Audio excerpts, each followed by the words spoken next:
আপনার সংসারে সব বন্ধুদের স্বাগত। আজকে আমি রান্না করব মটন।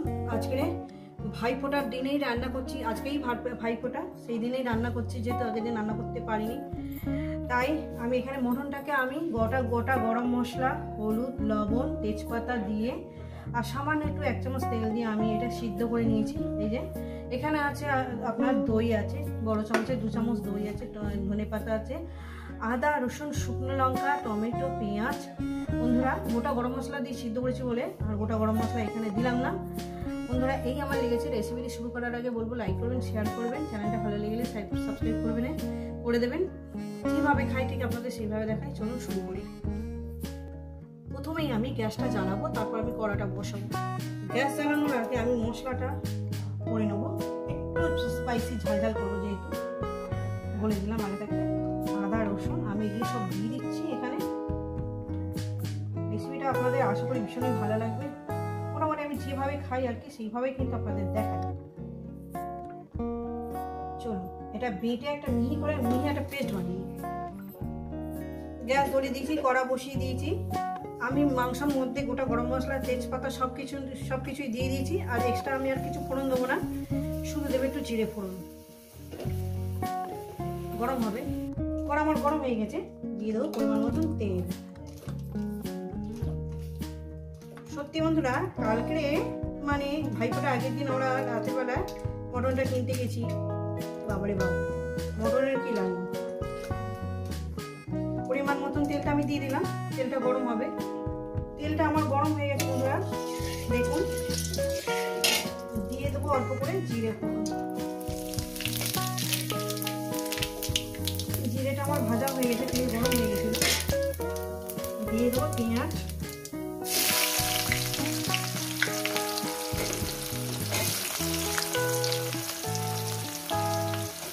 মাংসের মধ্যে লবণ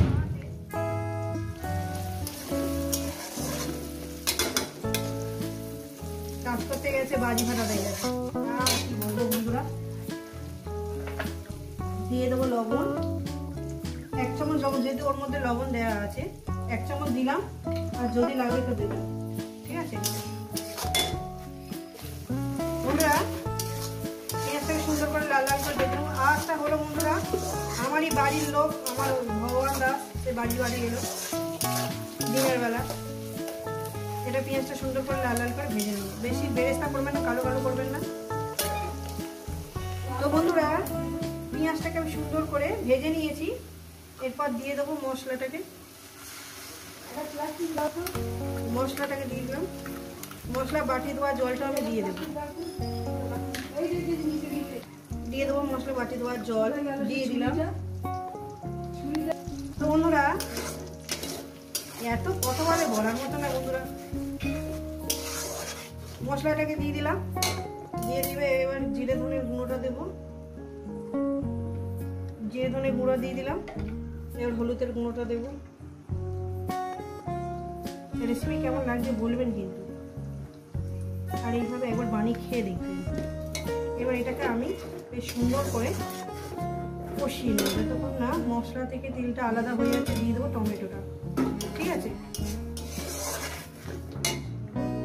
তো বন্ধুরা এইবার দিয়ে দেবো মটনটা।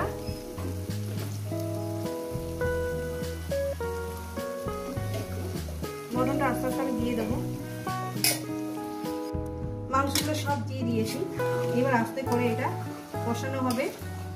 মাংসটা অলরেডি সিদ্ধ হয়েই আছে।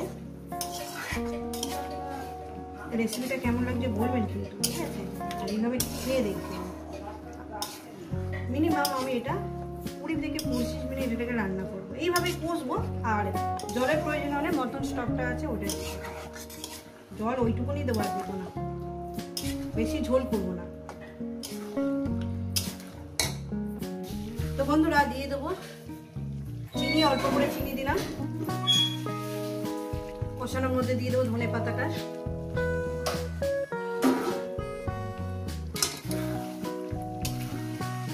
যত সুন্দর করে কষবেন ততটাই টেস্টি হবে বন্ধুরা। দেখুন বন্ধুরা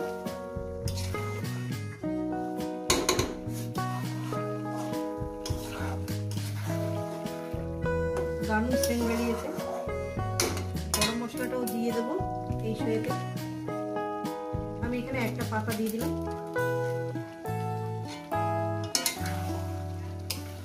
ভালো লেগে গেলে লাইক করে দেবেন, শেয়ার করে দেবেন।